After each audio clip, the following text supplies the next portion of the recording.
Olá, tudo bem? Hoje a nossa videoaula número 17.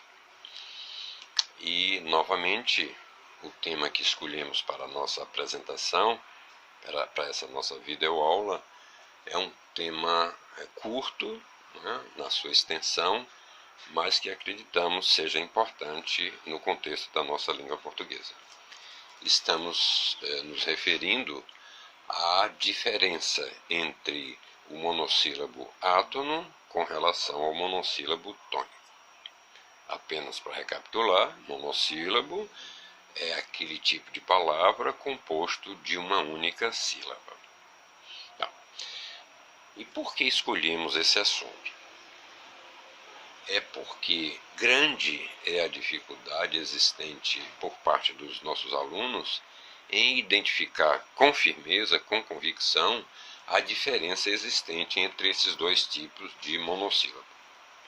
A bem da verdade, essa dificuldade não fica restrita apenas aos nossos alunos. Até nós, propriamente, professores, às vezes nos confundimos, ou pelo menos temos, assim, a princípio, uma pequena dificuldade em detectarmos a diferença na classificação de um par de palavras monossílabos. Bem, para alguns pares de palavras, fica muito fácil, ou praticamente não há nenhum grau de dificuldade, para identificarmos qual delas é o monossílabo átono e qual delas é o monossílabo tônico. Isso acontece em pares de palavras como esse. Se eu digo a preposição de, com relação à forma verbal de, com acento circunflexo. Nesses dois exemplos, nesse par de palavras, o de, a preposição de sem o acento, vem a ser o monossílabo átono. Ao passo que a forma verbal de, né, do verbo dar, vem a ser o monossílabo tônico. O mesmo ocorre quando nos referimos à palavra se, conjunção normalmente condicional, se, com relação à forma verbal se, com acento circunflexo, que vem a ser a segunda pessoa do singular do imperativo afirmativo do verbo ser. Neste caso, se, a conjunção condicional, é o monossílabo átono, ao passo que a forma verbal se, do imperativo, é classificada como monossílabo tônico. Então, conforme dito, reforçamos, para esses dois pares de palavras, praticamente inexiste qualquer dificuldade para identificarmos. Mas, ao lado desses dois pares de palavras, nós escrevemos aqui, para adiantarmos, dois pares de palavras onde já passa a haver uma certa dificuldade de identificação. Vejamos. No primeiro exemplo, temos aqui da, que é a junção da preposição de mais o artigo a, e da, no caso, sem acento, com relação à forma verbal da, que vem a ser a terceira pessoa do singular, do presente indicativo do verbo dar.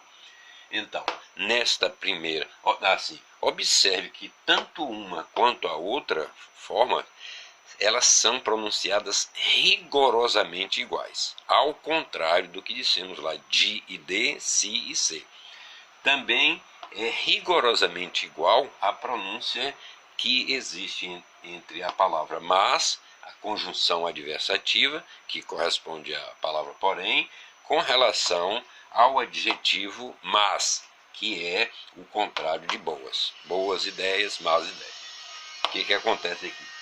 Então, nesses dois pares de palavras, como dissemos, a pronúncia é exatamente igual, mas já é universal a regra que diz o seguinte: a forma que não tiver acento é o monossílabo átono. Então, dá, quando for a preposição de mais o artigo a, é o monossílabo átono. Assim como mas, quando não tiver acento. E mas, no caso, a condição adversativa. Já a forma verbal da, terceira pessoa do singular, né, com acento, passa a ser o monossílabo tom. Assim como a forma mas com acento, que também vem a ser o monossílabo tom. Como veem, um assunto relativamente pequeno, curto, mas que provoca às vezes algum grau de dificuldade no entendimento. Esperamos que tenham considerado ou classificado esse assunto como interessante, né? Então, até o nosso próximo encontro com a nossa videoaula número 18. Fique com Deus.